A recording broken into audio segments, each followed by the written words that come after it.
Welcome once again here on the Regional Radio Sports Network. My name is Paul Condry. Privileged as always to be here inside the Y Camp Athletic Center right next to the Gage Gymnasium.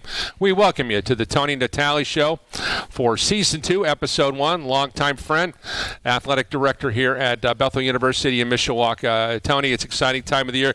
The student athletes are coming back on campus. You had a chance just recently to get together with your athletic staff, and that's always a great place to start the program. So let's talk about the staff. By the way, it's as always privileged to put the headset on here and hang out with you, my friend. Me as well. So yeah, very excited to get started with our year and get everybody back for sure. Okay, so let's every year this has been something that you really kind of put on your heart, is to get together and just kind of share the vision of athletics as well as what's going on here on the campus here in Mishawaka. Give us an idea how that went and some of the things that were on the table, if you don't mind sharing. For sure. Yeah, first of all, it's just so exciting to have our some of our student athletes back, and I know we just have a fraction of them back right now, but it's so much better. This campus is beautiful in the summer. It's great here with camps and everything, but when our student athletes come back, that's what really makes our campus special. So I've been really excited in the last week. We see women's volleyball and men's and women's soccer, and now our cross-country teams back, and just to see all these kids come back, that's what makes me tick, makes me excited. So that's a good thing for sure.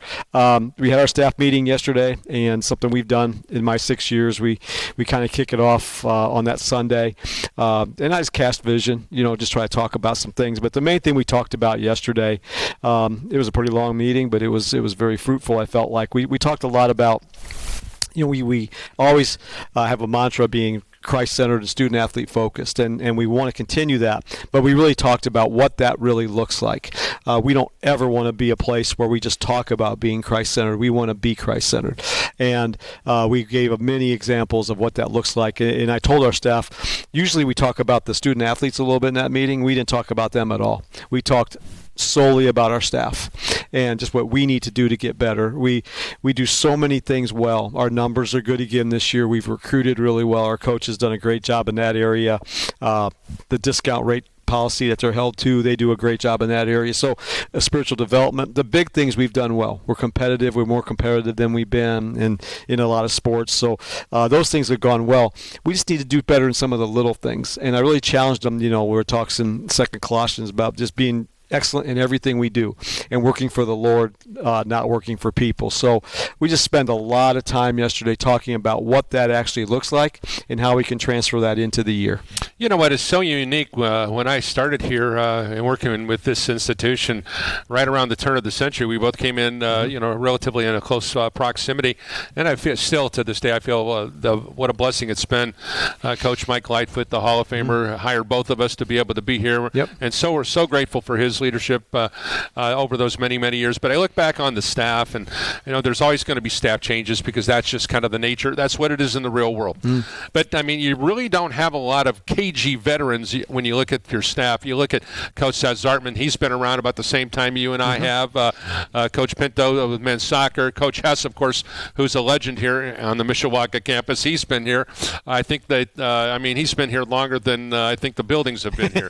For sure. So, but with a veteran, with the 3 or 4 veterans, is it your mindset to take those KG veterans and work them into the new coaches? Because let's face it, you've got a lot of still relatively young people as head coaches in prominent roles. What's really cool about that is we don't have a lot of those KG veterans like you mentioned, but the turnover that we've had in the last few years, it hasn't been very much. So I've been really blessed. We've only had to hire a couple new coaches this year, and I know a lot of places, man, they're going through turnover like crazy. So even though we don't have a lot of the older folks, we have people who have been here for a while that are young, and they really get what Bethel's about. They do a phenomenal job. I think of Natali Newell, who's young. She's only been coaching for a few years, but she's been here long enough to know what Bethel's about. She was a student athlete here, like a lot of our coaches are. So the veterans, we try to move them into areas where they can really lead. Tiago's a leader. Chris is a leader in those areas, like you mentioned. Seth is a leader, of course. And John, of course, your brother who's on staff, who plays a pivotal role in so many different things. Exactly, does all the compliance. So we do kind of put them in different areas, but we have so many good young people like Luke Schrock, our sports information director. Those guys they do a phenomenal job. And from my perspective, the great thing about that is I don't have to micromanage. I trust them totally.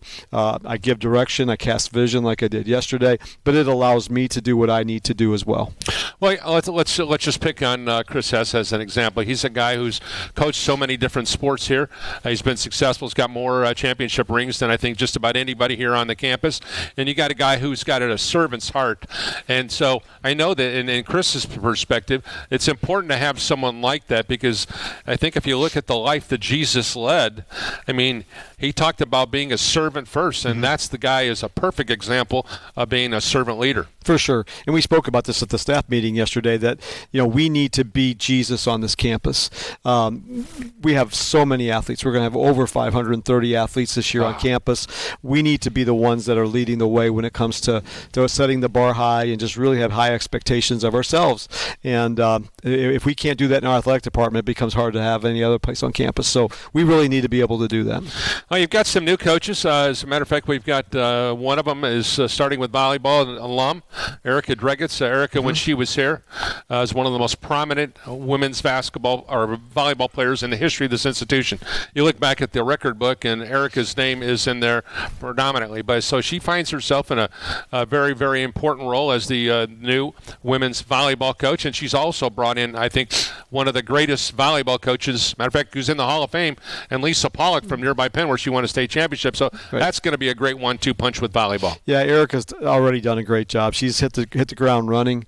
She is new, but she was here even in the second semester last year. So she knows what's going on. She's been through this a little bit. She's done a great job of recruiting in the time she's even been here already. Her newcomers are going to really help this team. And the thing that I'm so excited about with that team particularly is the closeness, the culture of that team is much advanced, and the spiritual development that Erica does with them is really top notch as well. So that program is going to be in good hands. I'm excited to watch them play here coming up, and they're definitely going to be a force to reckon with for this year. Obviously, you look at women's soccer. Jason Freeman has taken the women's soccer to a whole nother level. Coach Peno is, you can make the argument that he is one of the top college soccer coaches, regardless of level, for sure, in America. You look at what he's been able to do. So let's talk about the soccer programs. Both those guys are taking their teams to all new levels. Yeah, and it's a great example I'm talking about. Those two, I don't have to really be concerned about anything. I know the spiritual development that they do, that we ask all our coaches to do, is top notch. Tiago's got 65 kids in his program this year. So, I mean, he's got basically 3 teams. His grad assistants do a great job. His assistant coaches do a great job. But that program has been a force for many years, and I'm excited with what Jason's doing with women's soccer, because after coming off that national championship last year, he now has a JV team as well, a reserve team, and it's just going to keep getting better. He's had a tremendous recruiting class, and now he's got confidence because now he knows he can do that. So that'll change things as well. How important is it for you when you see your coaches take the initiative to do things like go on a missions trip? As I know that Thiago took his team on a missions trip this past summer. Give us an idea how important that is to the overall mission and development of the programs. Yeah, I mean, it's key. I've been blessed through my years with Coach Lightfoot, like you mentioned, to go on many missions trips, and those are definitely life-changing for our kids. And it's they go on a mission trip to reach out to people they're going to, but I've always felt like those trips impact our kids, the Bethel kids, more than anybody else. What I always like to say is this is our mission field here in Mishawaka. So even those trips are vital and they're very important to us, like what Tiago's just done.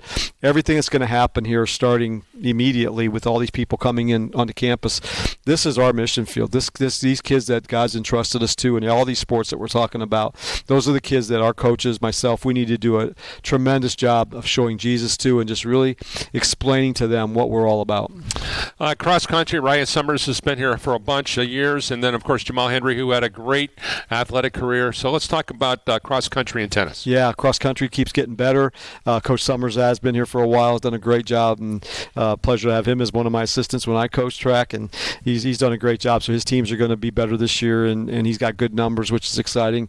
Jamal's got a very mature, older teams. He's got a lot of seniors on his teams this year. So our team's vastly improved last year.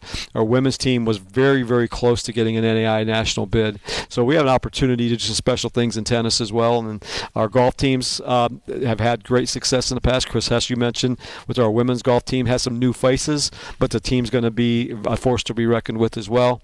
And our men's golf team, under the leadership of John Fisher, continues to get better. And last year had a kind of a breakout year last year, and again had a couple good recruits come in. So I feel like they're going to be improved as well. You got your cheer group. You got some new people with cheer and esports. Those are sports that don't get a lot of attention, but certainly it's a neat part of the whole allotment of things you got going on. For sure. We made those are our two new head coaches that we're starting out with right now. Jacob Rendell with esports will be our new head coach there, and Lexi Sturgill with cheerleading. And both of them were assistants in those programs, so they're moving up to the head coaching role. So they're not new to the program. They kind of know how things work and how Bethel works. They're both Bethel alums, but the one thing that they will be able to do is add their own personality to that, and I'm excited to see where those two programs go.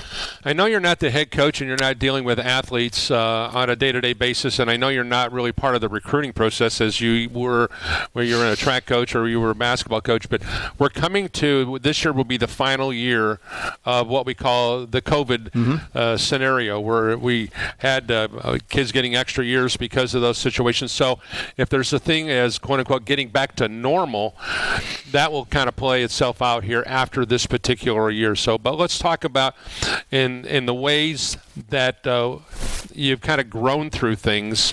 I know that with camps, we'll talk about that in a moment, but you did camps when we were prior to the COVID situation. You guys never, ever once wavered and tried to do things for kids. So let's talk about how you've navigated it. What are you exceptionally proud about? Well, I'm exceptionally proud of just how we've been able to handle everything. You know, with our athletic teams and here in the athletic department, we are getting to the end of COVID, as you mentioned, with some of those extra years. But one of the things that's going to be here, I think, to stay for a while is the whole grad transfer thing, the whole transfer portal, all those kinds of things. I think those are here to stay for a while. So we have several grad students, again, that are going to be part of our athletic program. And even though the COVID year will go out after this year, I still think we're going to have grad transfers that come in because they're just such a huge part of the athletic landscape across the country right now. So it's exciting to see these kids come in because they do add a little bit of a different dimension. They've been at other schools. They're a little bit more mature maybe, so good leadership qualities. And we have our grad housing's full again this year, so we have opportunities to really do some special things on some of our teams with those kids. Well, I know one of the things, and I know that you're a Purdue guy, and I've got to give you a shout out. Boiler up. Because make no mistake about it, men's basketball has really kind of been taken on the exception about remaining true to recruiting high school student athletes. Matt Painter has done a very formidable job saying, I'm going to go out and I want a kid who's going to give me 5 years instead of a guy who's going to, kind of be a Band-Aid guy. And there's nothing wrong with that. Right. But to have a kid who's going to be with you for 5 years really, really can make a difference in the long term. And it's truly become what the Cornerstone program is in the Big Ten and really around the country about that. For sure. And he's done a great job of being vocal about that. And the thing that I really appreciate about that being an AD is just how transparent he is and how he talks about that's his cornerstone with his program is to bring in those kinds of kids. And like you said, there's nothing wrong with going the other way. That's just his philosophy. And I really think it's great that he tells kids that. Kids know what they're getting into when they get there. It's not for everybody, and he might lose a kid here or there like he has. But the culture in that locker room, the people that he wants to bring in, that really is what Purdue basketball is about, and Steve Draben here does a great job of that. We have some really good Indiana kids that are part of our program that even are grad transfers like Preston Phillips, but Jimtown kid from right here down the street. So we're excited just about that locker room as well. When you look at some of the physical stuff, you look over our shoulder here, and this was part of some of the new infrastructure that you had going on in development that you, Coach Hess, and you guys have really kind of just put this thing into a whole nother gear as of the last 3 years. But what's new physically on the campus for people to see? Yeah, we're excited about this Championship Plaza that First Source has helped us out with, and we're just really excited about that. Even though it's now been into its third year, we're excited how it looks. I mean, we have so many people coming through this area. It's really interesting. We have our move-in day on Sunday, and for the first time, Dr. Bellfire, president, they're going to bring in everybody's going to actually register right here. So this is going to be the first thing everybody sees when they come in. It's going to be this Championship Plaza. So it makes me proud to say that. Gates Gymnasium's got a new look. Yeah, the Gates Gymnasium, we have a new look on our floor. That is just done. As a matter of fact, we can't even get in there yet. We can't get into there for a couple days. But, that's going to be really, really good for our kids that play in there. I'm excited about Goodman because not only does it look great, I mean, it's the best probably Goodman's ever looked as far as aesthetically, but we've got a new membrane on our roof, and that was a big deal. It was not very much fun last spring for home men's volleyball games when I have to look at my phone and see what the weather forecast is. You understand what Seth Zartman has to deal with all the time, right? I thought I was done with that when I got done with track, but here I am looking at my phone making sure it's not going to rain in Goodman. But we won't have to worry about that this year. We have a brand new roof. It looks great. The folks that did it did a phenomenal job, and we're just excited about all of those improvements that we've made around campus. We've talked about what's on the horizon, but let's take a step back a couple weeks. Sports camps was something that's been a staple. You guys weathered the storm through the whole COVID time, and you guys remain insistent that we were going to stay open and do that. And I think that's really, really paid dividends. Take me back to this past summer. Was it a good camp? Yeah, I tell you, we had record numbers for camp, and just every benchmark that we use to measure how camp is going was the highest we've had. So we're really excited about what we've been able to do. You mentioned continuing to have camp the year of COVID and doing it the right way with all the protocols in place. We were one of very, very, very few people that had camp that year. And I think what's happened because of that is now we always get our returners. We always get those people that have been coming forever. But that opened up the door for a whole different group of people. These are the people that went to other camps when those other camps didn't happen. Now they came to ours, and I think they realized, wow, this is a special place. The athletes that are working with the kids are very involved with the kids. The coaches are always there, and I think what we see is those two groups of people have merged into one big group. So now the numbers at camps have really inflated and have continued to get better. All right. So the elephant in the room in regards to the college athletics is it's always going to be a filter on down. That's just the way it's always has been. It probably will be forever. So let's talk about the landscape of education-based athletics. NCAA's made all kinds. They've made massive changes in regards to the amount of scholarships across the board in just about every sport. And, of course, those kind of things are going to filter on down to the Division IIs, the threes, and then down to the NAIA. So can you speak from your chair as the AD, and I'm asking you also to speak as a former coach and what it would be like if you're recruiting now, and because of the scholarship changes, how do you see things affecting? Well, I think, first of all, you got to be excellent in everything you do. There's so many good places and so many just phenomenal coaches and ADs, administrators all over the country, all over the Midwest and Indiana. I mean, there's so many great schools. You have got to be excellent. If you're not great in what you do, and if you don't set the bar high and have high expectations, you don't have a chance. So we spoke about this in our staff meeting yesterday. There is something that Bethel University Athletics has to bring to the table that is unique. We have to bring something to the table that separates us. And we feel like the fact that, number one, we really want to be Christ-centered, not just talk about being Christ-centered like I mentioned earlier. And we really want to act as our student athletes are so important to us. We want to give them the best experience we can. We just don't want to say that. We want to do what we can. There are always going to be limitations. Like as I told my staff yesterday, I'm the wrong person to talk to about limitations because when I coach track, we're running in the basement of a dorm and we're running through this lobby, trying to practice. Well, we were still able to, thank the Lord, be successful in what we were able to do, win some championships. So you got to overcome your obstacles. You got to overcome your limitations. So we've got to find something that we hang our hat on that is Bethel University Athletic unique. And we really spoke about that yesterday a lot. And it's got to be our people. I mean, our people have to be the thing that people recognize with Bethel University. And I hear that quite a bit. That the thing that makes Bethel University Athletics different is the people that are involved in Bethel University Athletics, and that's what we want to continue to do. Well, one of the guy who's kind of pushing a lot of the buttons in regards to Bethel University Athletics is Sports Information Director Extraordinaire Luke Schrock over there. He's made great strides. He's got a servant's heart, and I'm excited about the direction that Luke is taking Sports Information information. There's always a turnover in his department too.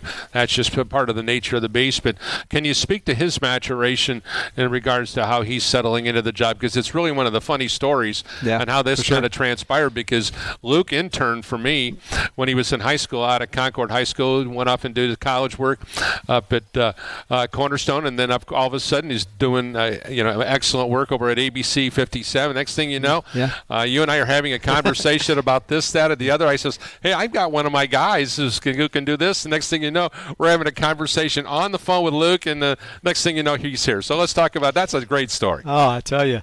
Yeah, I remember that day really well when Andrew Bowen came in late in the year. It was late in the year, and said he was going to go into teaching, and I thought, well, that's good for you. That's not good for me, though. And I remember thinking it's late in the year when that happened. I can't remember exactly when it was, but I know it was late. And I'm not the kind of person to sit on things very long. Right. So I called you that day, and you gave me Luke's name, and I called Luke that day. Yeah, we were in the office. Yeah, and he was in my office that next day, I think it was, and we had this conversation. But here we are, it's just a couple years later, and I have zero concerns about sports information now. And when Luke came in, man, the learning curve was huge, and he, had to struggle through that learning curve like anybody would for a while. But the thing that impressed me the most, and is still the same today, is his work ethic is phenomenal. And I told him this, when you work hard at something and you give it everything you've got, working for the Lord, not for men, like we just talked about, even if you don't quite get it yet, you're going to be successful. It's going to come. Well, I think Luke's now at that spot where he's put in those years. He now knows the system. He knows how it works. So we had a meeting this morning, and Tiago was in that meeting, and Tiago made the comment that he felt like this fall we are more prepared, more ready than we've been in a long time when it comes to not just sports information, but basically every area of our department. So I feel like we're making strides in that area, and Luke's a big reason why. Final kind of thought on it as we get ready to get underway here. But the landscape of the NEIA seems to be always on the change. Mm-hmm. Likewise, the same's with conferences. However, as of this moment in time, the Crossroads League has been about as stable as any league has been across America. Number one, what do you think the reason is? I know Larry DeSemplere has just done a formidable job of holding down the fort and through some very, very difficult situations. For sure. And I think the league has really kind of become steadfast. But I know that there's also looking for maybe some expansion situations. So how do you view the NEIA, and how do you view the Crossroads League? Yeah, I think the NEI is doing some great things. I mean, they're really focusing on getting more members into their affiliation. I think that's been a focus for them, and just tightening up some things, and I think they've done a good job of that. Larry is just a phenomenal guy, not just as a person but as a leader, and I think that is a big reason why we've seen the stability in the Crossroads League. And the Crossroads League across the country, I mean, it is the premier league in the NAI, and the fact that we have the membership that we do top to bottom is just phenomenal. So I think that stability has been a huge part through the years. I think there will be some expansion coming down the road. I think that's going to be something Larry's working on quite a bit. But I tell you, our key members that have been a part of this for a long time, they're the reason we're successful. Finally, and I'd be remiss if I didn't bring this up, but about the remains a part of the NCCAA, and of course that's an organization that's very, very close to your heart. You're in the NCCAA Hall of Fame. You and Coach Hess both. Give us an idea as you look at your affiliation with the NCCAA, and what do you expect from that in the near future? I tell you, I tell people whenever we talk about the NCCAA just how important that organization is. I mean, that to me is a huge reason why we do what we do. I mean, they get it right. They do everything right. I mean, they know what they're doing. So I'm so impressed with Dan Wood, the leadership of that organization, and the fact that we can be not just a member, but now we're one of the charter members. I mean, we're one of the ones that have been in there for the longest time. So it's good to be a leader in that area. Very, very impressed with what they do. Once again, don't forget you can watch a ton of athletics on Regional Radio Sports in conjunction with Luke and his team here at Bethel University. We'll have volleyball, men's and women's volleyball, men's and women's basketball, just to name a few, some soccer games as well, baseball, softball, all kinds of great things going on here. So make sure you check out the Regional Radio Sports Network website at www.rsn.com, or check out bupilots.com. They'll be able to take you through all the details. We're looking forward to another year here from the campus. Once again, from inside the Y Camp Center, just outside the beautiful Gates Gymnasium. I'm Paul Condry for the coach and athletic director, Tony Natali. We thank you for joining us here for Season 2, Episode 1 of the Tony Natali Show, right here on the Regional Radio Sports Network.